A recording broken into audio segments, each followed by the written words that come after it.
How's it going, everyone? John here, the host of Spear Talk. You might not know this, but before I record an episode, I like to break a sweat. And I do that using the Chop Fit. Over the course of the past year, the Chop Fit has allowed me to lose weight, tone up my body, and feel even more amazing about myself. A feeling that you should all feel about yourselves as well. If you use this code, SpearChop10, you get $10 off your order. Once again, use code SpearChop10 and $10 off your Chop Fit order. It'll change your life. Thank you. How's it going, everyone? John here, the host of Spear Talk, and today we are welcoming the tech-savvy Doug Smith here. And it was kind of funny, before we started filming, we were having issues with technology, and I think you could agree, Doug, that technology is really not our forte here. No, not for me anyway. And so Doug, if you guys aren't familiar with the story, is the co-author of Goon, the true story of an unlikely journey into minor league hockey, which Hollywood made a couple of movies starring Sean William Scott called Goon and Goon 2. And what's really mesmerizing for you and why I reached out is that you've actually been a member of law enforcement for a really long time. And the idea of you being an on-ice enforcer to actually become an enforcer for the public and be a real-life superhero for people that need the help for law enforcement, it's kind of a cool, man. Kind of really cool story. Yeah, I mean, a lot of people try to link the two together. You know, there's definitely a little bit of a crossover, and there certainly is some similarity. You know, on the ice, I was paid to be my team's protector. I would go out and defend against the other bullies who were trying to maybe hurt some of my teammates. And today in police work, you know, I'm out in the public trying to defend the innocent people from criminals that are trying to take advantage of them.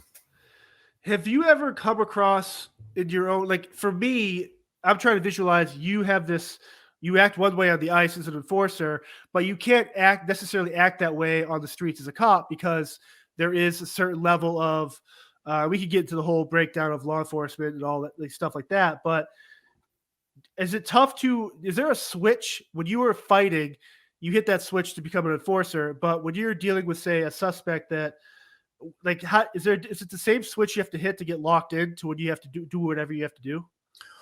Well, I mean, I know what you're trying to get at. And you know, on the ice, you could definitely afford to be aggressive, and you could certainly go after somebody, so to speak, and you might be penalized, but you're certainly not going to be held to the standards that you are as a police officer today, which over the last 5, 6, 7 years have really magnified. I mean, cops are really under the magnifying glass. I mean, not only physically, but even verbally, you really have to be careful what you say. So to answer your question, I mean, I don't really have a switch that I could hit. You just always have to have it basically turned off, because if you blow up and there's someone there with a cell phone and they video this and you're out of line and you're out of character, you're going to lose, because you're going to lose your job and you could be sued and you're going to be scrutinized on media. So you really have to behave yourself unless it's warranted. And again, kind of like hockey. I mean, if someone goes after me playing hockey, or they go after one of my teammates, just like the bad guy in the street, if I'm trying to be verbally appropriate to tell him, you know, stop or freeze or whatever the circumstance is, and he's not compliant, yeah, I mean, unfortunately, sometimes you have to step up your game a little bit, but you still have to be careful. Right. When I was in the Secret Service under the Obama administration, like at the tail end of his second inauguration, I left and went private to what I'm doing now. And that right then, I kind of sensed that there was this push, whether it's warranted or we don't have to discuss that, but the media or a group of people are really going after law enforcement and the stuff they say and the protesting and the defunding. And mentally, I don't take back my time being a cop and serving the public. I loved it. I love the training, love the experiences. You have good and bad days. But I don't know if I could go in there right now or be active in it like yourself right now, when the whole last year with this whole push to let's defund the police, yet these guys, these men and women still have to go out and do their jobs, while sometimes even their superiors are being hamstrung by a local county or state. It's just, I don't know if you could kind of touch upon kind of your mental kind of wherewithal and dealing with it with your family and stuff, where it's like you see in the news every other day, oh, screw this cop or defund cops here. Yet there's men and women dying every day in the line of duty. Yeah, it's certainly a fine line today compared to what it was back when, I mean, I became a cop back in 1986. And I Wow. mean, back in that day, it was honorable and prestigious to be a cop. And unfortunately, today, you almost have a bullseye on your back because people are gunning for you. And I don't mean just physically they are. I mean, but, behind your back, like you said, they're trying to drum up all these ways of getting rid of you, whether it's defunding your department and the town's resources. I mean, it's really tough to be a cop today. If you work in a big city and you're out on the street walking the beat, you're really in the mix. And for me personally, I'm a little more fortunate. Not that anything can't happen where I'm at, obviously, but I'm south of Boston. I'm in a really good community, and for the most part, I would say I think our citizens and our townspeople appreciate what we do, and we're there for them. But believe me, like you said, I know there's a lot of other guys that have this job that want to leave now, and then they can't because they're Right. stuck until they get their retirement, and you're not going to go anywhere else in the meantime. But guys that have 10, 12, 15 years to go, their stranglehold is right around their throat because they have nowhere to go. And it's just so disheartening because that not only do you have the added stress of whatever you're doing with at home, whether it's a sick kid or spouse issues or whatever, it could be good stuff, but you have then you have who you work with, your department, and then you have the stuff on the street, and then you have this media.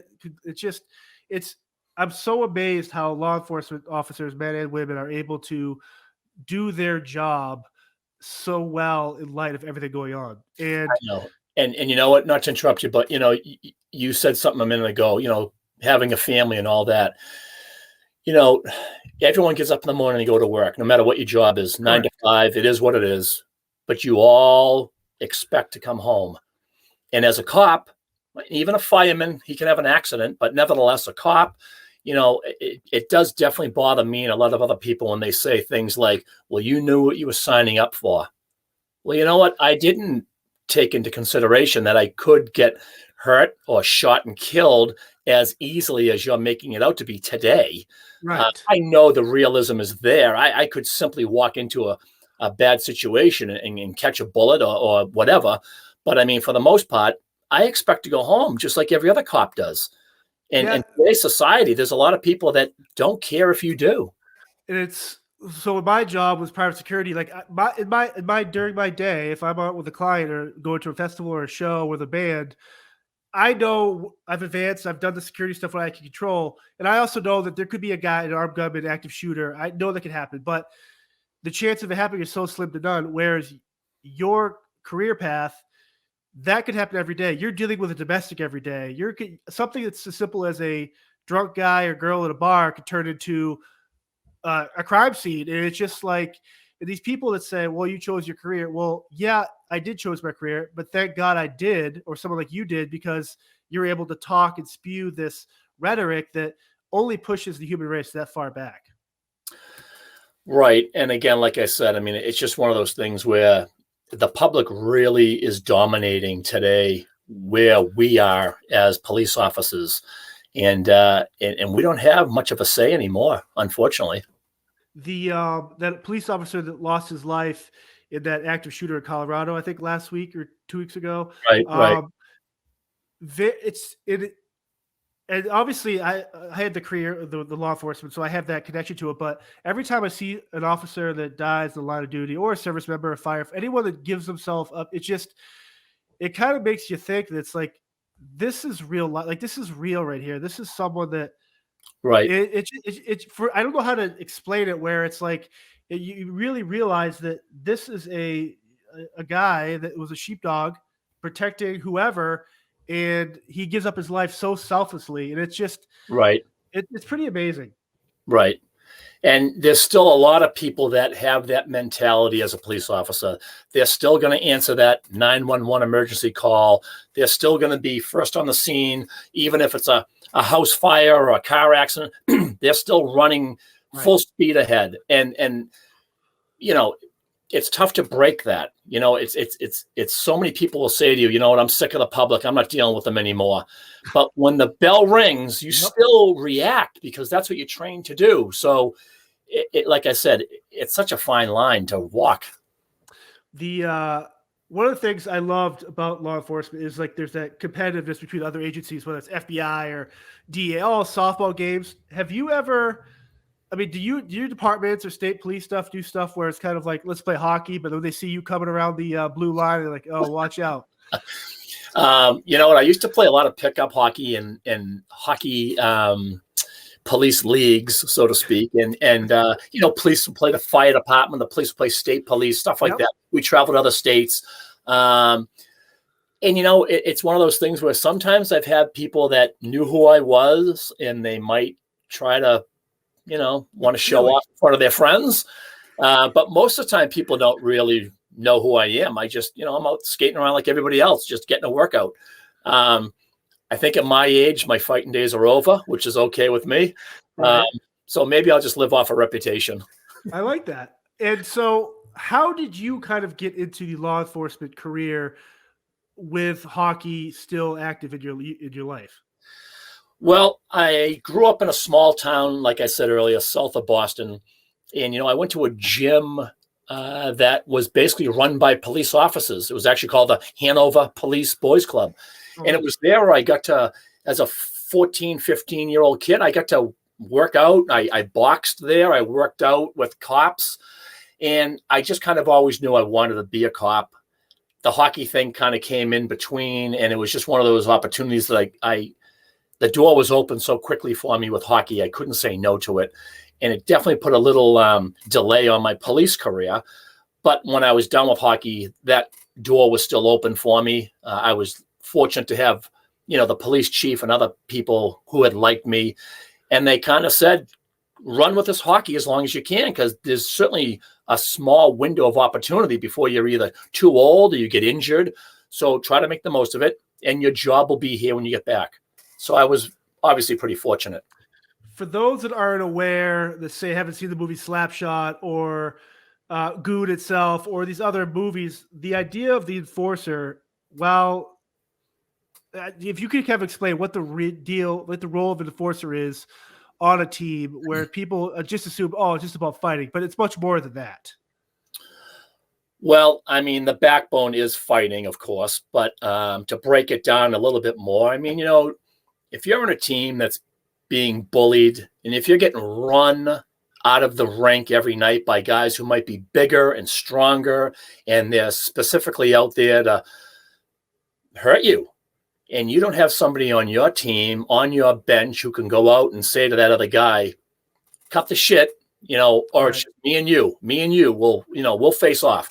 Because I don't want, you know, if I play for the Boston Bruins, say, I don't want another team's tough guy chasing around, you know, Bergeron or Marchand or Krejci, one of the skilled guys. But that's what used to happen back in the day. So a guy like me, I'm like an insurance policy. I'm on the bench, and if I'm needed, I just get a tap on the shoulder.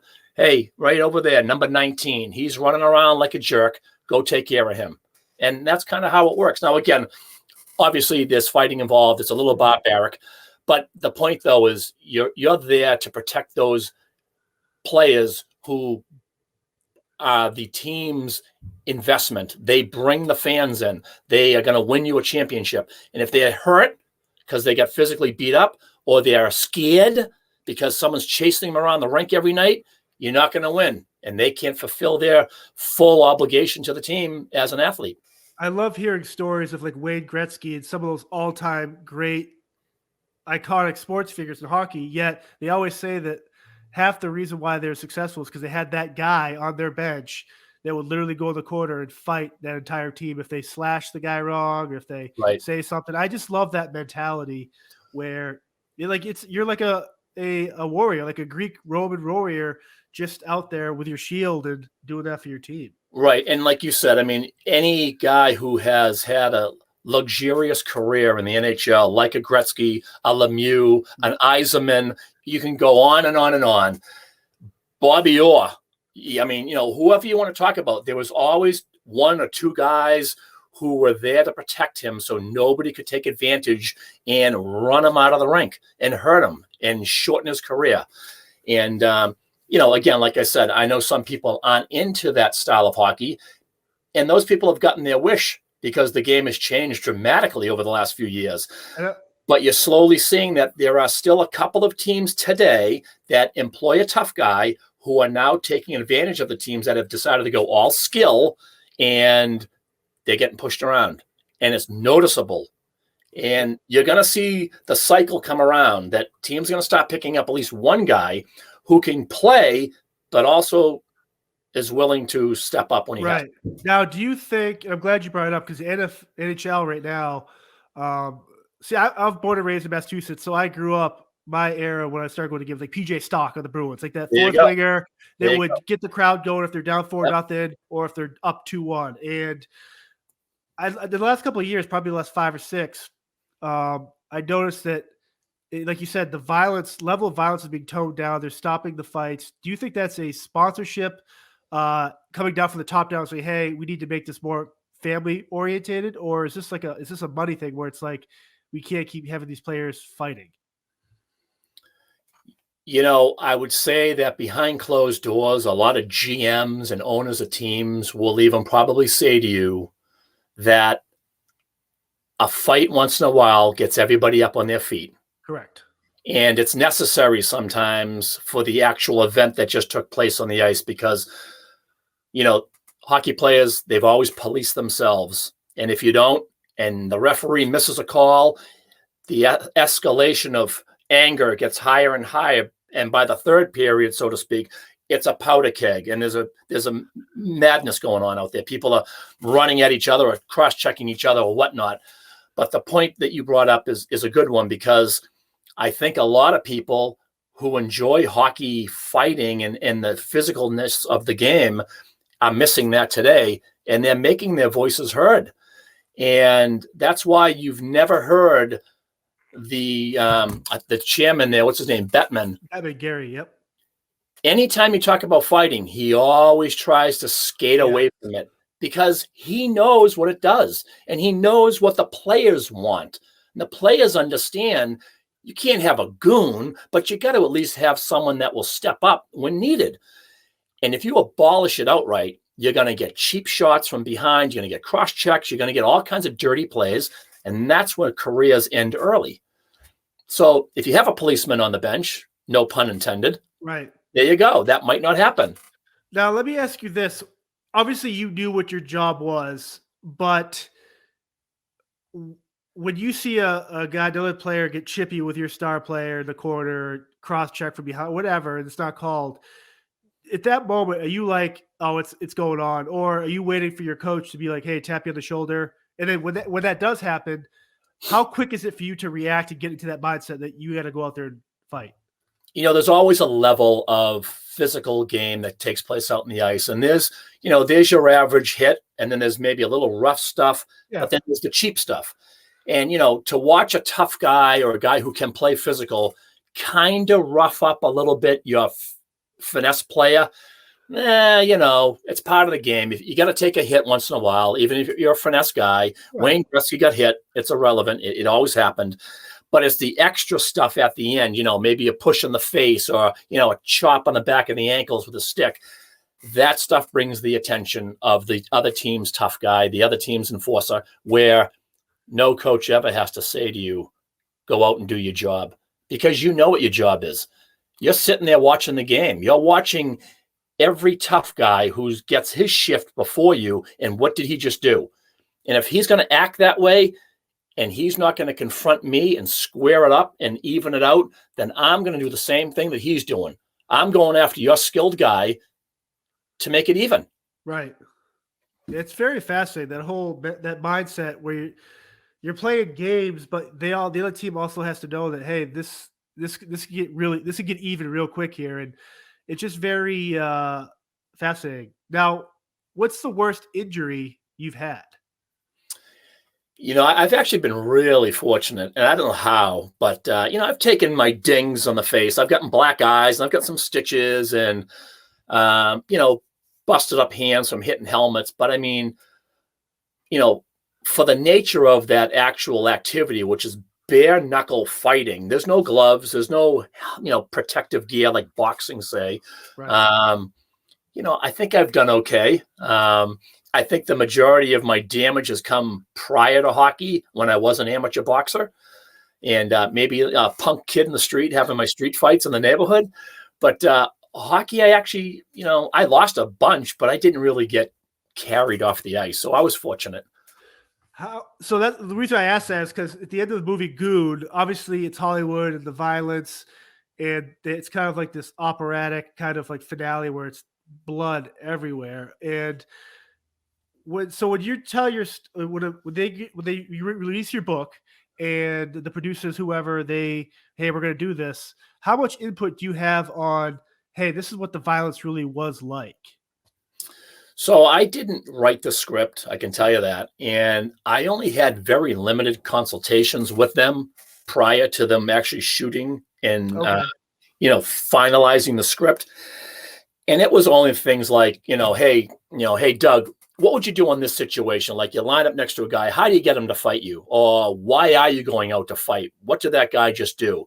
Or, what's it like on a Friday night after a game? What are you doing? Are you going to a bar and having beers? Are you just going home and going to bed? Like a little bit of insight was all I really provided. But the directors and producers, they certainly had the script all to themselves. For those people that haven't seen the movie, I would say it's probably 30% realistic to my book, which is an autobiography, of course. Right. So there's a lot of Hollywood script in the movie. It's, again, I've said this before, it wasn't the Doug Smith story. They used my book as a background to launch the movie, but they just had to write a lot of funny scripted things in there to sell. Right. My personal story isn't that interesting. And, no, I think the book's great. So when you see that movie, it must be kind of cool though. It's like, even though they say 30% of your whatever, it still got made because it was inspired by your story. And so there must be a great feeling to that where it's like, man, this is really cool. Like, here's just an enforcer. And I don't mean that in a bad way, but I wrote about a biography that caught the attention of people. Like, this is a real life blue collar type of story. I think the book did very well. And I think the book caught the attention of Hollywood because, again, for those who don't know my story, I didn't start skating until I was 19. Now, Crazy. Which is really, it is crazy. I mean, I didn't play hockey as a kid growing up. I didn't play peewees and mites. I didn't play high school. I didn't start skating till I was out of high school.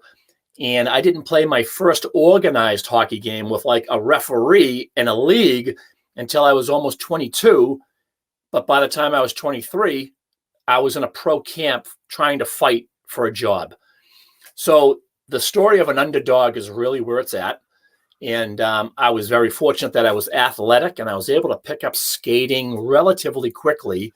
And I wasn't out there burning up and down the sheet of ice and looking like Wayne Gretzky by a long shot. But my purpose was at least to have enough skating ability to get out there and do the job that I was going to be hired for, which was to be a protector.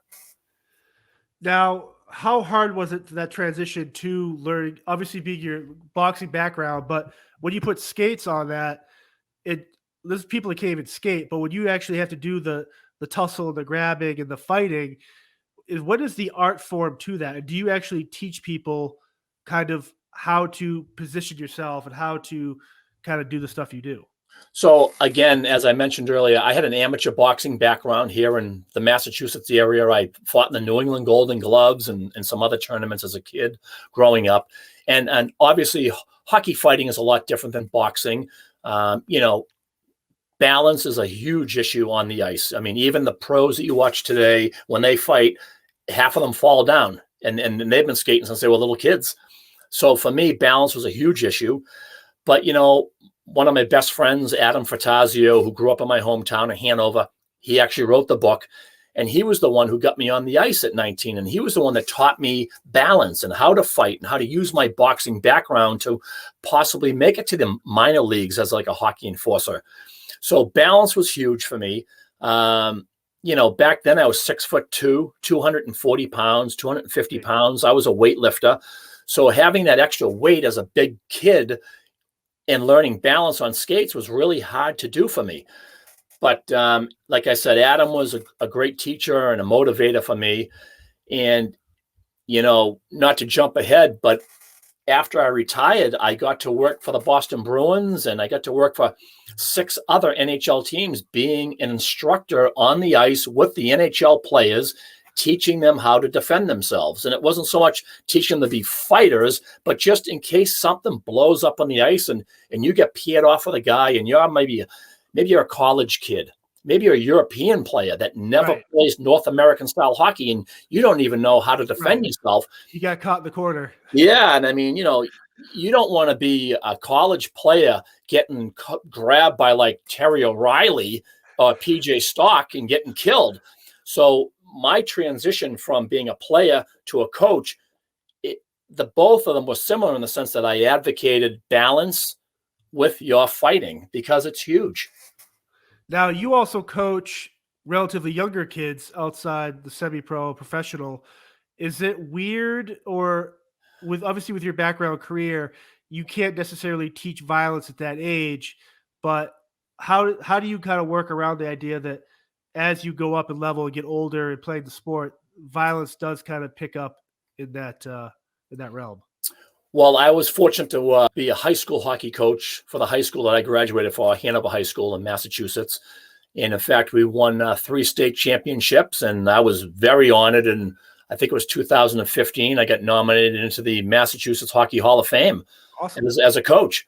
And you're right. In high school, you can't fight. In college, you can't fight. And at that age, for me to be a coach was more to be a motivator and to try to at least show kids, hey, listen, if I can make it to where I made it at the age that I started, there's no reason why you can't work hard too and climb that ladder. So for me, it wasn't about teaching kids at that age and that grade level in high school to be fighters because it was unnecessary. So it was something that I didn't even have to, fall back on. One of the things I love about hockey, specifically a professional, is the vibe for the playoffs. And I remember, I think 96 Bruins versus Devils, the old Boston Garden. I'm there with my dad, and the just incredible atmosphere. And I just remember, I think they lost. They did lose. And I'm just kind of like, it was because I went to a game early that season, and I'm like, oh, regular game sold out. But the playoffs, I don't know what it is about playoff hockey, but it just seems like it becomes like this whole other beast. What is that? Is it because it's dwindling down, or are these players kicking up a notch where it's like, this is real, this is it? Well, I mean, as far as the tempo of the game is certainly turned up because literally you've got either a 5 or a 7 game series. And if you lose one game, you're already behind the 8 ball. And there's no time for nonsense, which is everyone's argument. Everyone can say, well, how come in playoff hockey, there's no fighting? Right. Well, because it's too risky. You could get the extra penalty. You could get the instigator. The referee might not see what happened to you earlier, but he sees the retribution that you just gave to the next guy.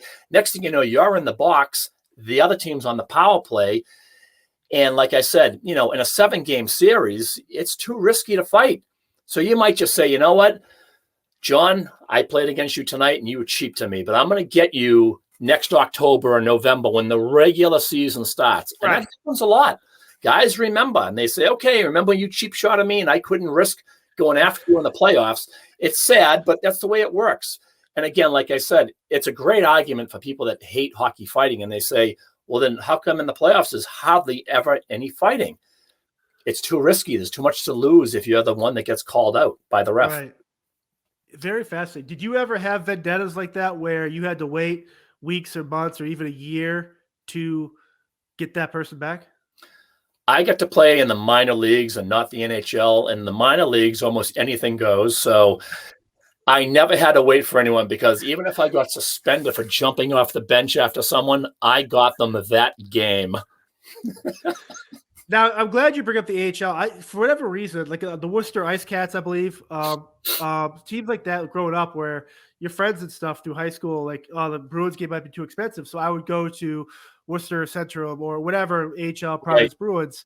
And for every reason, I had more fun there Right. because the attitude of the players was you had veterans that were not good enough that were playing because they still love the game. You had young guys that were playing to get up to the next level, but it was just an interesting kind of like they were having so much fun, and the idea that there was fights, there was like it just seemed like Right. that atmosphere down there was just awesome. Right. And again, like we said earlier, I mean, when a fight breaks out in a game, no matter what level of hockey it is, no one's going to get a drink or a popcorn. They stand up and they're like, they don't want to blink because they want to watch the fight. Again, there's other people that think it's Right. disgusting and it's ruining the game, but nevertheless, most fans enjoy that.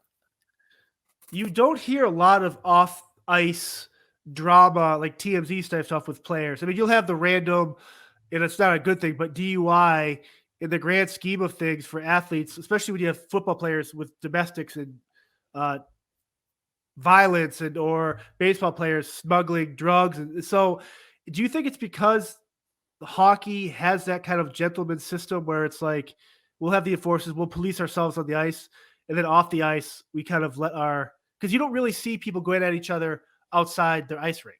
Yeah, I mean, it's tough to categorize people on why certain athletes in certain sports do things they do. I mean, I can throw a twist on that and I can say, how come it seems like every basketball player who's a multi-millionaire ends up bankrupt, but you never Yeah, hear hockey players that are bankrupt? right, I mean, how they don't even make as much money as those guys. right. How are they staying afloat and you can't? Like, what's the mentality? So it's tough to categorize, like I said, certain sports and who plays what and their upbringing. I think it's all about upbringing and who your parents are, possibly. But I mean, I think the lifespan of a hockey player is very short. I think they realize that. And, whether you're some kid from a farm out in Saskatchewan and you get a year or two under your belt where you're making the league minimum, you're going to hoard every penny and try to be smart with it. I understand that mentality. Whereas, maybe basketball or baseball or football guys, they might last a couple extra years and get that more money under their belt where they can spend freely. But, it's certainly hockey players are a different breed. There's no two ways about it. Yeah, it's just fascinating. Like they dress nice, and even the spectacle of the outdoors games. It's just there's just something very like I don't know where it was. I think a couple months ago where they had like I think the Bruins played the Flyers, and you had like the mountains in the background. And there's just a spectacle to that sport. Right. Now along some river or some lake something or other. It was in spectacular view. It was like Mystery Alaska. So with 2020, with the pandemic that's actually still affecting stuff, the athletes had to play in the bubble. Is that something? How would you have kind of dealt with that as a player that you still had to play, but now it's changing up your routine, what you're used to? I'll tell you who it really affects. It affects the guys who are married with children, because now you're away from home. Maybe you're FaceTiming your family every night after a game or after practice or whatever. But I mean, you're kind of a hostage held in a situation where you got to keep a mental focus on what's at hand, which is to stay in shape and win the games. And let's make the best of it because we're trapped here. We should at least win the game to make it worthy. If you're a single guy, might not be all that bad. But again, if you're married and you got kids and your kids are whining every night, when you're coming home, Daddy, you got to watch this on your cell phone because your kids are crying, going to bed at night. I want you home.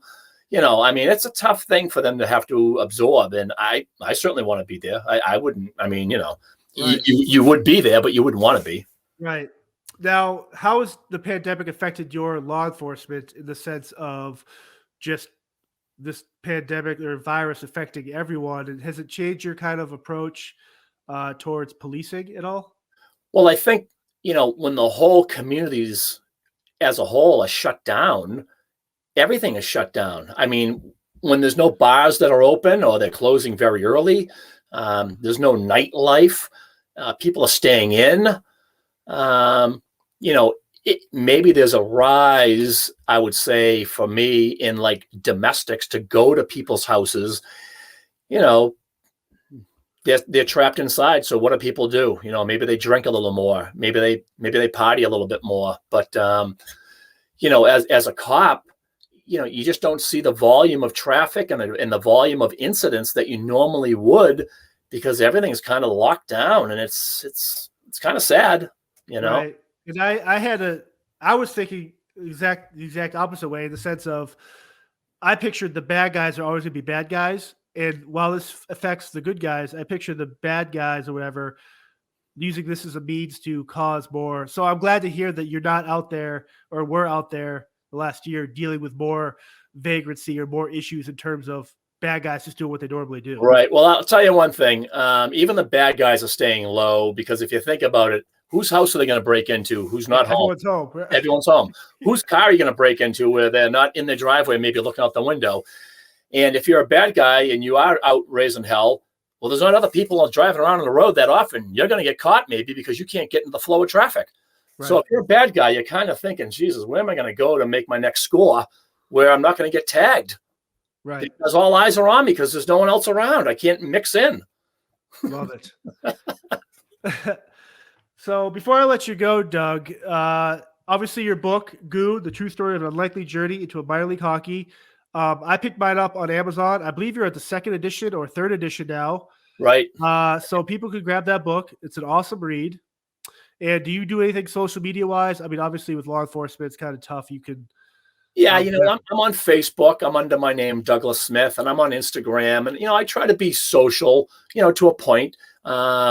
I certainly do not involve my profession as a police officer on those social pages. Yep. It's all about hockey. It's all about my background, and whether it's my book or the movie, I try to interact with everyone, and it goes both ways. I'll interact with people who say I suck, and I interact with people who say I'm great, because I try to be level-headed, because everyone has an opinion. And, police work definitely takes a back seat to social media, for me anyway, because I certainly understand that there's been a huge curve and a change, and a lot of people, they just don't support the police like they used to. I'm okay with that. I get it, because I know that, there might be a day that you need me and you're going to call 911, and I'm going to still show up for you. And I would love to be able to say to you before I walk in your front door to save you, aren't you the guy that hates cops? Didn't you want to defund me? Right. But don't worry, I'll still help you out. Right. So, social media, like I said, I stay away from police issues. It's all about hockey for me. It's now, easy. When you retire, do you want to do more coaching and more stuff with hockey, or you just kind of want to just enjoy retirement?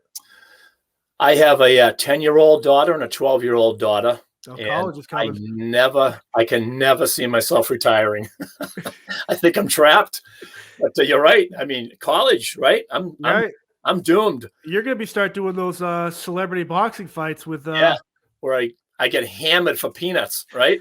You fight some I'm not the husband. I'll do whatever it takes. But Doug, this has been great. Thank you for sharing your story. Thank you for your service and to the community as a police officer. And this has been great. And stay safe, and we'll talk soon. I appreciate the opportunity. Thank you so much. Thank you, Doug. Okay, pal. Thank you all for checking out this week's episode. Once again, I'm John. If you liked what you heard and saw today, subscribe to our YouTube channel, find us on Instagram, Facebook, and Twitter, and check out our brand new merch store with hats, coffee mugs, t-shirts, other cool stuff coming down the pipeline. Again, thank you all for support. Be safe, and see you next week.